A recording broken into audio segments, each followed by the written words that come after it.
And you're welcome for our final segment here this morning. It's for the SME. Our SME block here today, we're joined by Richie Atai, the co-founder and chief executive officer of Winich. It's a startup he co-founded in 2019, and he currently it's currently referred to as one of the top leading digital agriculture supply chain platforms out of Nigeria.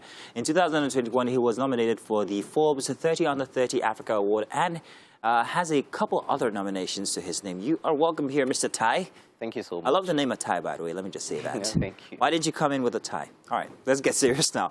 Now, first off, congratulations on the nomination 30 Under 30. That's fantastic for a young person. I always say, hey, let's push our young people more. One day they're going to be the ones out there helping reshape Nigeria. So thank you on that one.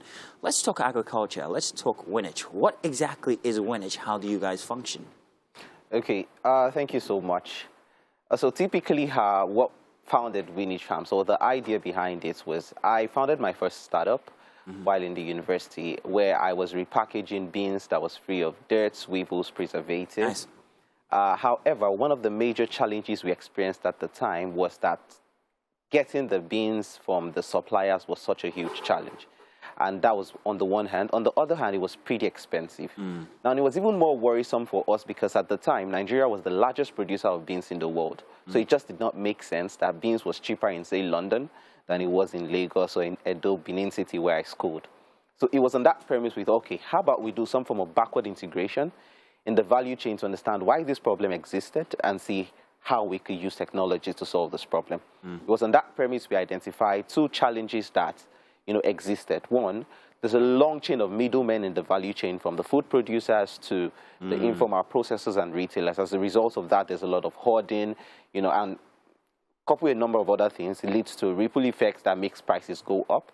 That's on the one hand. On the other is that due to the high cost of setup of traditional banks and micro-lending institutions in the last mile, food producers don't have access to financially inclusive services like credit, insurance to increase productivity.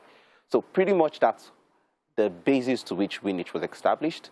So we've created a platform that enables food producers and informal processors and retail groups to be able to deal directly without the activities of middlemen and have all settlements done within 24 hours. Wow, so that's interesting. You actually just bridged the young and the old, let me put it so, because when you add technology to anything, you're bringing in some sort of modernity. And agriculture is something that most young people should go into, but they don't.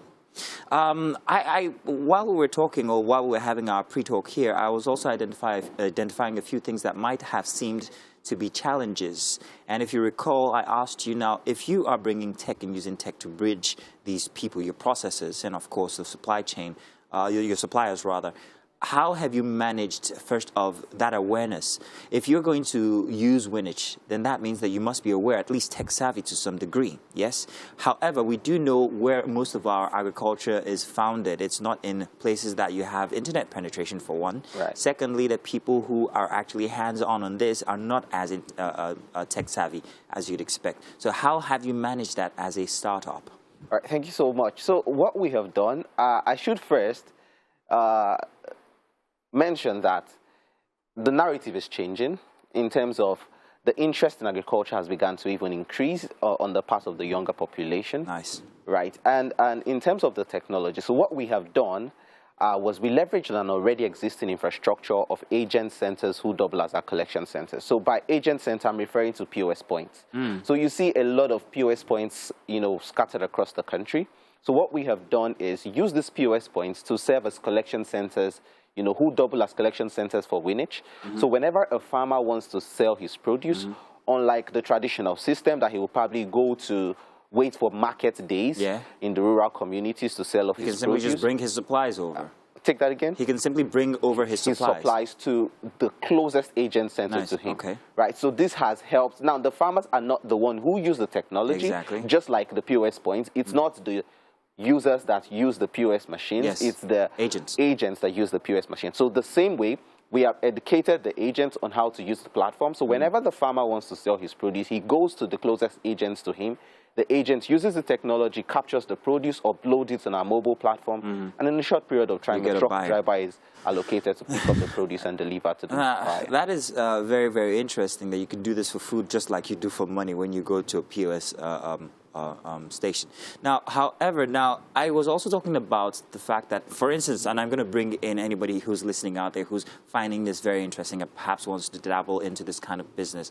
If I was like you and I have such and such apparatus like you guys have made available, I am very worried, however, about the transit or the status of the products or produce that I am getting from the suppliers to try and get to the processors.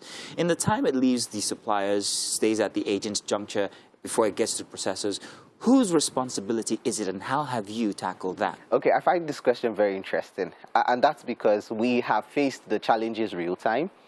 So before Q4 of 21, that's 2021, we got, last year we moved the largest amount of produce we had ever moved from inception last year. We moved produce worth over 10 million USD from Jan to December. However, we identified that, or we realized that in the process of this, a large number of our processors, had to be calling our sales team, to know where the truck driver is at every single point in time. Now, that was when we realized that, indeed, as we continually grow and scale, this will pose as a huge challenge, right? So what we did was we thought, okay, how can we pilot this to create a traceability in the process, right? So first, what we did was we decided to test run this using WhatsApp, right? So what you refer to as WhatsApp live location. Yes. So when a driver picks up the produce to deliver to whoever the off-taker is, he shares his WhatsApp live location to the off-taker or the processor. Now, with this, the off-taker can see at every single point in time where the produce is, right? However, if you remember, I think it was in November, WhatsApp was down for like 2-3 days. Yeah, that must have been an irritation. It was at that time we decided, we thought, okay, before then, we had reached out to Meta to see, okay, is there a possibility where we could get like an API that we could plug into rather than having to build this all ourselves? At the time, they said no, it was against their privacy policy, right? So we thought, okay, we had to build this in-house, right? So what we have done now, we have introduced this as a feature on our app such that whenever an off-taker orders for the produce is confirmed to be moving, he can then see the live location of the produce at every single point in time. I should include that we intend to have an insurance as a service included. And with that, we already have an insurance partnership with Leadway, right, over the years since 2019. However, we intend to have this also covered by the insurance. But of course, understanding that this would be in somewhat included in the cost for the delivery. Okay, good. Now, I'm coming to talk about costs and how you make money or what the earnings are. So you've talked about, first of finding that need, that gap, and then filling it in, also adding technology, having your network, and also providing the logistical, apparatus to be able to know or keep the customer's mind at rest. Right. Now, in all of this, it sounds like a lot of money. If I was going to start such a business like you guys have, how much is my investor supposed to plug in? Okay, so, the numbers are quite great. So if you're referring to investors, now it's not like we're fundraising. Winich is in fundraising, at least not now. We closed the funding round end of last year, early this year, of about 800K USD. And, it was on that premise we're able to build the technology that we have built so far, right?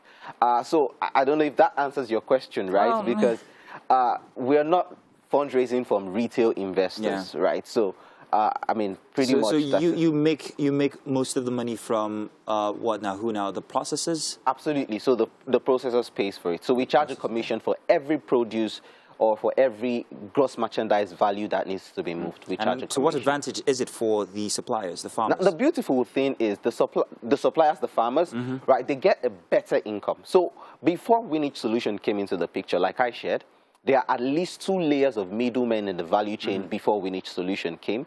Now, these 2 layers of middlemen gets to reach the farmers off I mean, the margins they could have made. Now, there's an average of at least 40% that is taken away by this middleman. So, now, with the Winich solution, the farmers are able to earn a better income because now they are selling their produce directly to the processors or the informal retailers. You've taken a lot of jobs away from middlemen, though. You can say that. I mean, we've had lots of pushbacks from a number of them, especially in the communities that were present. We've experienced lots of pushbacks because over time, farmers no longer wait for market days where they come to buy from the farmers. And we've experienced some pushback in some of the communities. And what we have done in that regard was to let them know, see, we're not an enemy to you, right? We're trying to make this more efficient, right? So you, on the one hand, you can as well serve as our agents, right? Because all the agents, I should emphasize, that they earn commission from every produce that they aggregate. So right? you've really actually created jobs for people as well, and it's not like as if you're ridding the community of earnings. You made it a shorter path from farmer or supplier to end user, 1, 2 jump, and then it gets to its end user, as against 1, 2, 3, 4, 5, 6, and then end user. So that's to be appreciated. It's fantastic what you guys do at Winich. I dare say that we're looking forward to lots of young people like yourself go into more of these endeavors. And I'm hoping that inside of your operation that you also make room for people who as well want to be a part of this ecosystem that you're building. Well, fantastic, Mr. Atai. Good to have you here. I don't know if you would have anything to do with what we have for breakfast here. You guys don't move flour, do you? We move, you mean?